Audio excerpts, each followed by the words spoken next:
I'm Wesley Rudd with Red Manufacturing and Custom Welding. Sorry I don't have a cameraman today, I don't have a helper on the job site, but I was going to give you your tip and trick of the day. Today I'm out here hanging the gate. Just put in this H-brace right here. We're putting in a cattle panel so the goats don't get out. And if you're hanging a gate by yourself, this is a little 6-foot gate. And it's not real heavy, real light, you can handle it yourself. But if you're doing it by yourself and trying to hang it, it can be kind of difficult. So I'm going to show you a trick today. If you'll go ahead and have your hinge pins put in the gate post, go ahead and set it on the bottom hinge right there. Now, I like to always make mine land like this, and I'll tell you why. If you'll notice, this bolt is sitting on top of this bar. Well, there's a reason for that. Because this hinge cannot come up because of this top pin.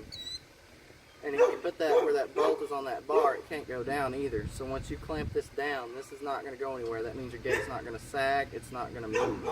So if you'll go ahead, if you're working by yourself, go ahead and pull this loose, or you can slide it up and down.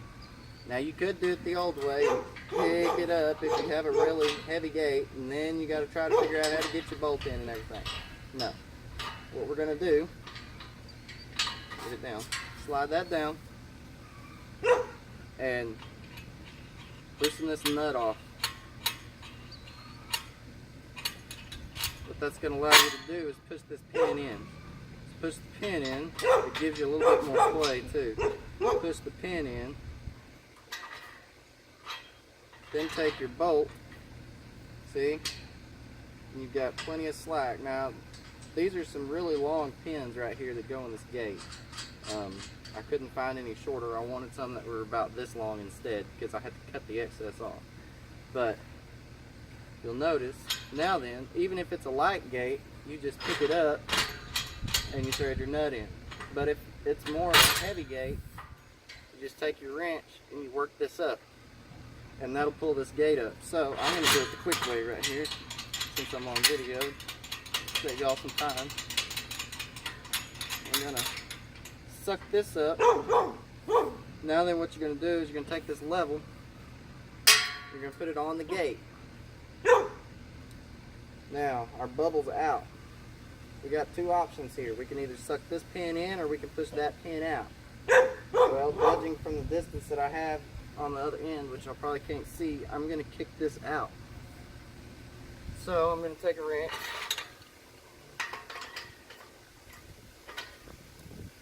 and loosen this up. I'm going to tighten this. Now then, light gate, do it quick. Pick it up. It's not going to hurt you any.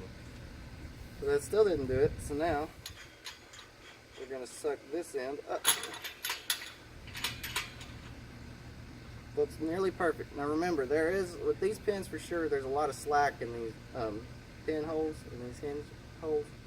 So when you pick this gate up, it may look level, but the slack. See, if I pick this up here, it's right on the money, but if I let it down, it's not.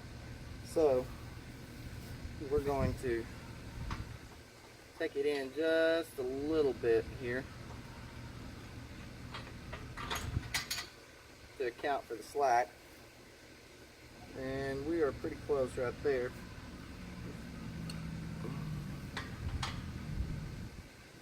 Go ahead and suck this up just a little bit more.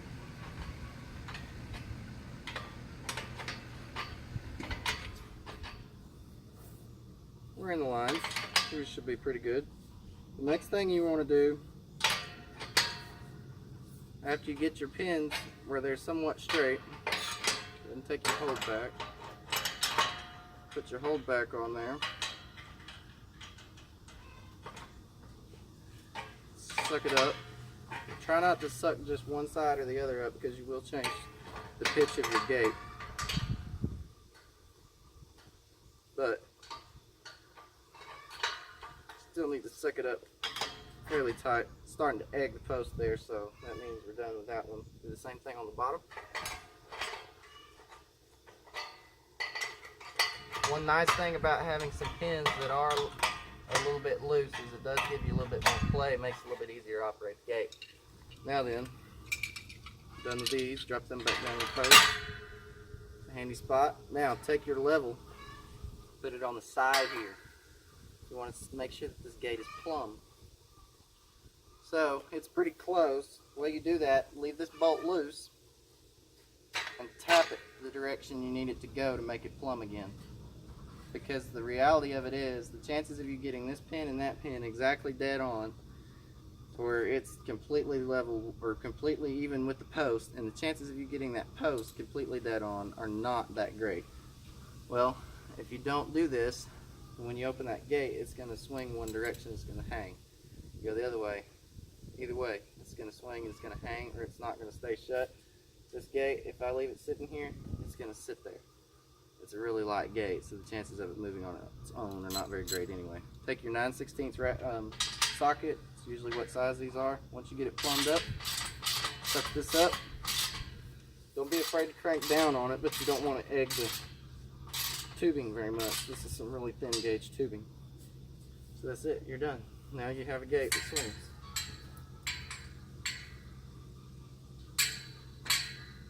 Notice that slack right there?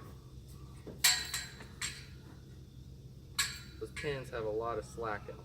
But if you notice, anywhere I put this gate, it's going to stay.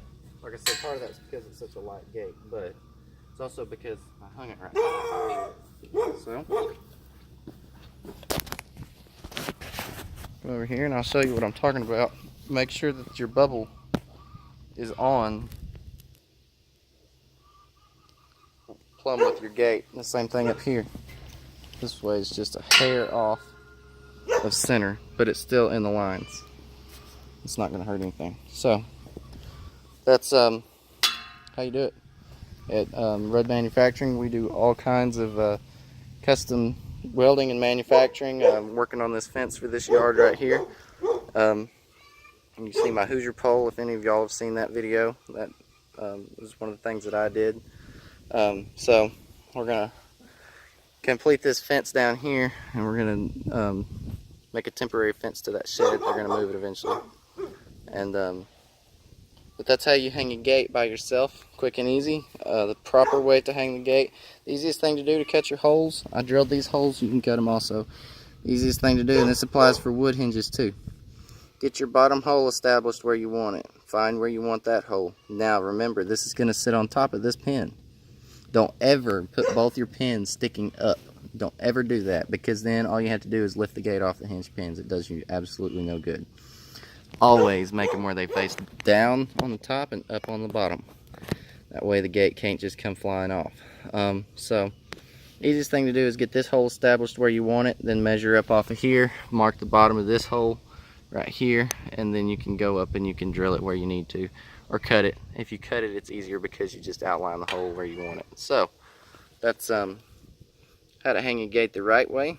Like I said, you want a pretty even gap on both sides. This one came a little bit close, but it's going to make it a little bit easier to chain it up. This post is a little bit out of plumb. That's my point though, you're never going to get your post exactly spot on plumb compared to that gate. You want that gate to be as close as possible. So like I said, you want your gap to be about even on both ends with your hinge pins and everything. So slide them, you can slide those out, you can pull them in, either way you need to go.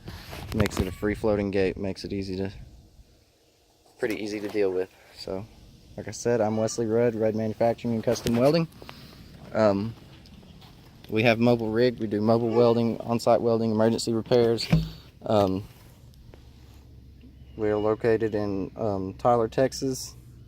We have an ARP address in case you noticed that, but we are located in Tyler, Texas. Give us a call at 903-747-0512, or you can email us at ruddmanwelding@gmail.com. ruddmanwelding@gmail.com. Thank y'all. Have a great day.